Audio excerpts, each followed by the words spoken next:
வணக்கம் அனைவருக்கும். இந்த வீடியோவில் ஒரு இம்பார்ட்டண்ட்டான இன்ட்ரெஸ்டிங்கான டாப்பிக்கை பற்றி பார்க்க போகிறோம். இந்த உலகத்தில் மில்லியன்ஸ் ஆஃப் பீப்புள் இந்த ப்ராப்ளத்தால் பாதிக்கப்பட்டிருக்காங்க. அதுதான் சயாட்டிகா. இந்த சயாட்டிகா எதனால் எப்படி ஏற்படுகிறது, எந்தெந்த நபர்களுக்கு இந்த பாதிப்புகள் அதிகம் ஏற்படலாம், இதை அறுவை சிகிச்சை இல்லாமல் நிரந்தரமாக குணப்படுத்துவது எப்படி என்பன போன்ற நீங்கள் இதுவரை கேள்விப்படாத அனைத்து விஷயங்களையும் இந்த வீடியோவில் நாம் பார்க்க போகிறோம். இந்த சயாட்டிகா என்பது நமது கீழ் முதுகான L4 L5 S1 2 3 4 என்று சொல்லக்கூடிய கீழ் முதுகிலிருந்து ஆரம்பித்து நமது இடுப்பு பின்பக்க தொடை வழியாக கால்களுக்கு சென்று முடிவடையக்கூடிய நமது உடலின் மிகப்பெரிய ஒரு நரம்பு. ஒரு அடல்ட்டுக்கு இந்த நரம்போட திக்னஸ் அப்ராக்சிமேட்டாக 2.5 சென்டிமீட்டர் இருக்கலாம். ஒரு சில காரணங்களால் இந்த நரம்பு இரிட்டேட் ஆகுவதாலோ, இன்ஃப்ளேம்டு ஆகுவதாலோ அல்லது கம்ப்ரெஷன் ஆகுவதாலோ இந்த நரம்பில் வலி ஏற்படலாம். இதைத்தான் நாம் சயாட்டிகா என்கிறோம். என்னென்ன காரணங்களால் இந்த சயாட்டிகா ஏற்படலாம் அப்படின்னா, முதன்மையான காரணம் எலும்பு இணைப்புகளுக்கு இடையே உள்ள டிஸ்கில் ஏற்படக்கூடிய பிரச்சனை. இந்த டிஸ்க் அப்படின்னா இரண்டு முதுகெலும்புகளுக்கு இடையே உள்ள ஒரு சிலிக்கான் போன்ற அமைப்பு. இதோட மெயின் ஃபங்க்ஷன் ஷாக் அப்சர்வர். ஏதாவது ஒரு சில காரணங்களால் இந்த டிஸ்க் வெளியே தள்ளப்பட்டு, எலும்பு இணைப்புகளுக்கு இடையே இருந்து வெளியே தள்ளப்பட்டு அருகில் வரக்கூடிய சயாட்டிக் நரம்பில் அழுத்தம் ஏற்படுவதால் கால்களில் வலி பரவலாம். இது மட்டுமல்லாது disk protrusion, disk extrusion, spinal canal stenosis போன்ற பல்வேறு தொந்தரவுகளும் ஏற்படலாம்.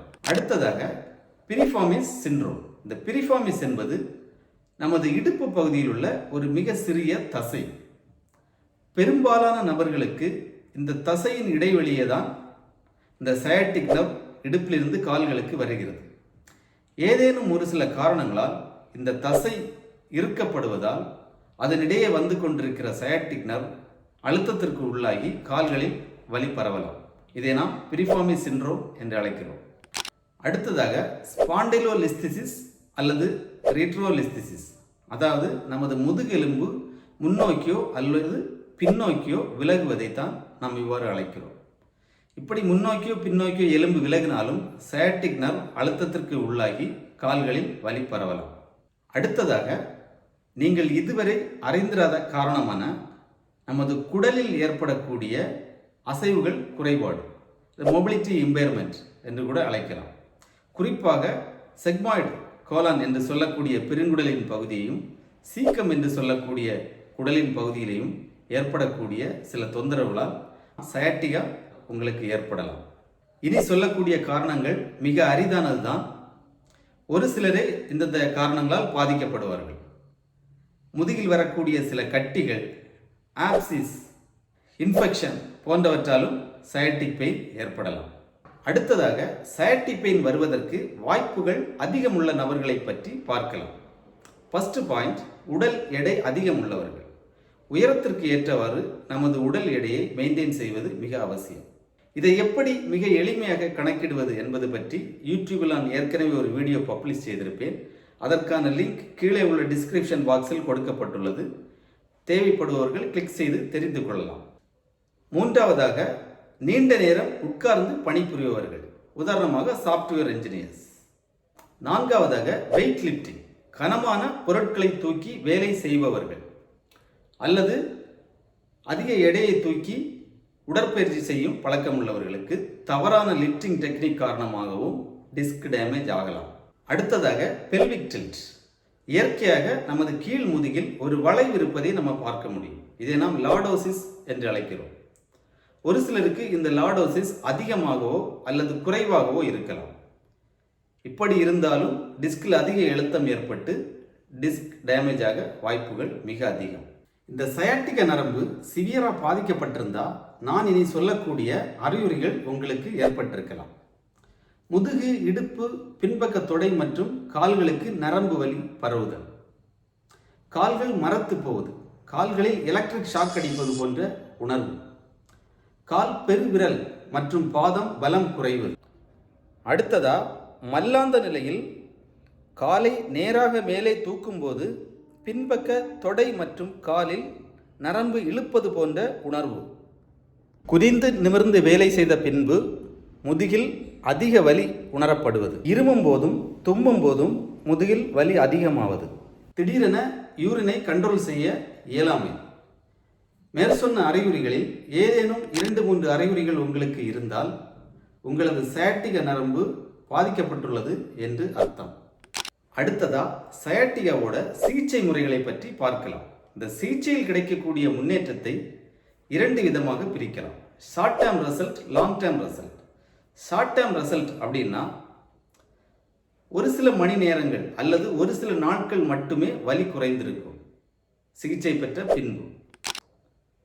உதாரணமாக சூடு நீரால் ஒத்தடம் கொடுப்பது, ஆயில் அப்ளை செய்வது, வலி நிவாரண மாத்திரைகள் உட்கொள்வது, ஊசி போடுவது, ஐஎஃப்டி, அல்ட்ராசவுண்ட் போன்ற சிகிச்சைகள் செய்வது போன்றவற்றை கூறலாம்.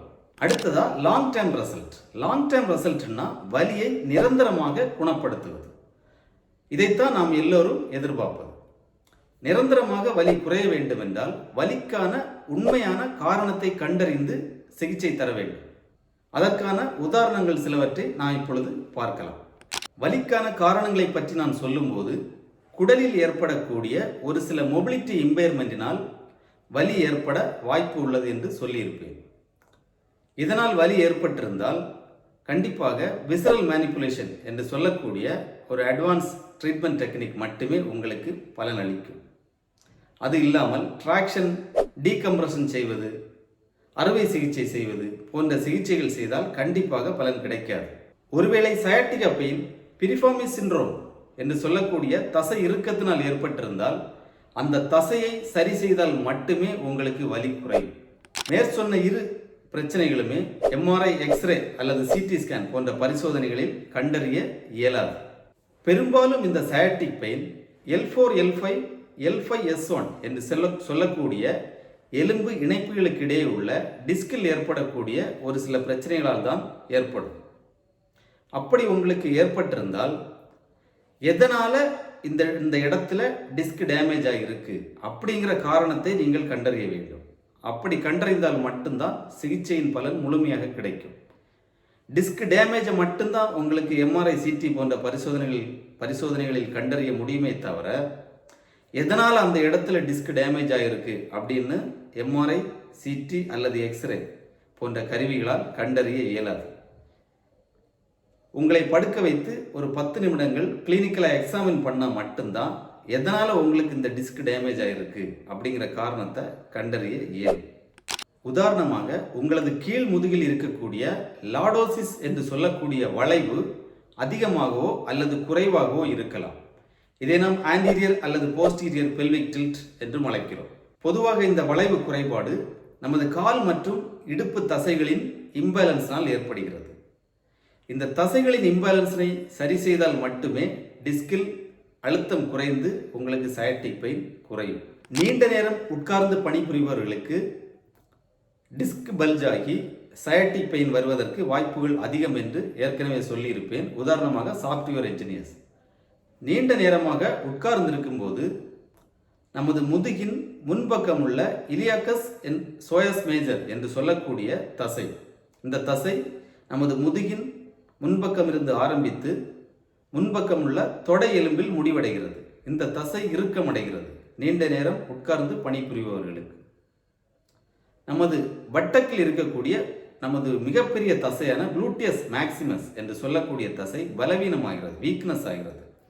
இதனால் லோவர் லம்பார் டிஸ்கில் அதிக ஸ்ட்ரெயின், அதிக அழுத்தம் உண்டாகி டிஸ்க் டேமேஜ் ஆகி உங்களுக்கு சயாட்டிக் பெயின் ஏற்பட வாய்ப்புகள் மிக அதிகம்.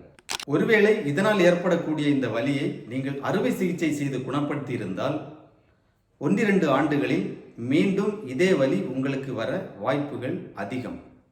ஏனென்றால் அறுவை சிகிச்சையில் டிஸ்க் பல்ஜை தான் சரி செய்திருப்பார்களே தவிர டிஸ்க் அந்த இடத்தில் பல்ஜாக மூல காரணமாக இருக்கக்கூடிய தசைகளின் இம்பேலன்ஸ், அதாவது மசில்ஸோட வீக்னஸ் அல்லது மசில்ஸோட டைட்னஸ், இதை அறுவை சிகிச்சையால் சரி செய்ய இயலாது. இதனால் மீண்டும் தொடர் அழுத்தம் கீழ் முதுகில் ஏற்பட்டு நீங்கள் ஏற்கனவே அறுவை சிகிச்சை செய்த எலும்பின் மேல் பகுதி டிஸ்கோ அல்லது கீழ்ப்பகுதி டிஸ்கோ டேமேஜ் ஆக அதிகவே வாய்ப்புகள் உள்ளது. அடுத்ததாக இருசக்கர வாகனம் ஓட்டும் போது ஒரு சிலருக்கு டிஸ்க் பல்ஜ் ஆகி சயாட்டிக் பெயின் வரலாம். உதாரணமாக ஒரு நபர் தினமும் 100 கிலோமீட்டர் இருசக்கர வாகனம் ஓட்டுகிறார். இன்னொரு நபர் தினமும் 10 கிலோமீட்டர் தான் ஓட்டுகிறார். ஆனால் இரண்டாவதாக குறைந்த தூரம் ஓட்டிய நபருக்கு டிஸ்க் பல்ஜ் ஆகி சயாட்டிக் பெயின் ஏற்பட்டிருக்கும். என்ன காரணம் அப்படின்னு பார்த்தீங்கன்னா, இந்த இரண்டாம் நபருக்கு வாகனம் ஓட்டும் போது ஏற்படக்கூடிய அதிர்வுகளை தாங்கக்கூடிய தசைகள் பலவீனமாக இருந்திருக்கலாம். இதனால் அந்த அதிர்வுகளை டிஸ்க் அதிகமாக தாங்க வேண்டிய நிர்பந்தம் ஏற்பட்டு டிஸ்க் பல்ஜ் ஆகலாம். இதற்கு எந்த தசைகள் பலவீனமாக உள்ளது என்று சோதித்து பார்த்து அந்த தசைகளை பலப்படுத்தினால் அந்த நபருக்கு வலியும் குறையும், மீண்டும் இருசக்கர வாகனமும் சிரமம் இல்லாமல் ஓட்டவும் முடியும். இந்த மாதிரி மசில் இம்பேலன்ஸை கண்டறிந்து கீழ் முதுகில் அழுத்தத்தை குறைத்து வலியை நிரந்தரமாக குணப்படுத்துவதற்கு உடற்பயிற்சி ஒன்றுதான் ஒரே வழி. இதற்கு செய்யக்கூடிய உடற்பயிற்சிகளை நாம் 2 விதமாக பிரிக்கலாம். ஃபர்ஸ்டா ஸ்ட்ரெச்சிங் எக்ஸசைஸ், செகண்டா ஸ்ட்ரென்தனிங் எக்ஸசைஸ். ஆனால் இந்த 2 பயிற்சிகளையுமே வலி ஓரளவிற்கு, அதாவது ஒரு 50லிருந்து 60% மேலாக குறைந்த பின்னரே செய்ய தொடங்க வேண்டும். வலி இருக்கும்போதே இந்த உடற்பயிற்சிகளை செய்தால் வலி அதிகமாகத்தான் வாய்ப்புகள் மிக அதிகம். இந்த உடற்பயிற்சிக்கு முன்பாக வலியை எப்படி ஓரளவிற்கு குறைப்பது என்பதற்கான டிப்ஸை நாம் பார்க்கலாம். மெத்தையில் படுப்பதை தவிர்த்து மரக்கட்டில் அல்லது பாய் விரித்து தரையில் படுப்பது. போதுமான ஓய்வு எடுப்பது. இந்த ஓய்வு என்பது பெரும்பாலும் 2 வாரங்கள் படுத்திருப்பது நல்லது. ஏனென்றால் படுக்கும்போது தான் டிஸ்கில் அழுத்தம் ஏற்படாது, எளிதாக குணமடைய வாய்ப்பு உள்ளது. 2 வாரங்களுக்கு மேலாக ஓய்வு எடுத்தால் வேறு மாதிரியான ஆரோக்கிய குறைபாடுகள் ஏற்படலாம். கவனம் தேவை. மேற்சொன்ன ஹோம் ரெமடிஸை தவிர்த்து வேறு என்னென்ன வழிகளில் வலியை குறைக்கலாம் அப்படின்னு பார்த்தோம்னா, ஐஎஃப்டி, டென்ஸ், டிராக்ஷன் போன்ற சிகிச்சைகள் செய்யலாம். இந்த டிராக்ஷன் அல்லது டீகம்ப்ரஷன் போன்ற சிகிச்சைகள் செய்யும் போது மிக கவனமாக செய்யப்பட வேண்டும். இந்த சிகிச்சையை நீண்ட நேரம் செய்தாலோ, ஃபோர்ஸ் என்று சொல்லக்கூடிய எடையை அதிகமாக பயன்படுத்தினாலோ தற்காலிகமாக வலி அதிகமாவதற்கு வாய்ப்புகள் உண்டு. வலி நிவாரண மாத்திரைகள் உட்கொள்வதை காட்டிலும் மேற்சொன்ன சிகிச்சை முறைகள் மிக ஆரோக்கியமானது. மேற்சொன்ன ஹோம் ரெமடிஸ் மற்றும் சிகிச்சை முறைகளை செய்தால் வலி ஓரளவிற்கு குறைந்துவிடும். அதற்கு பின்பு உடற்பயிற்சிகள் செய்வது நல்லது.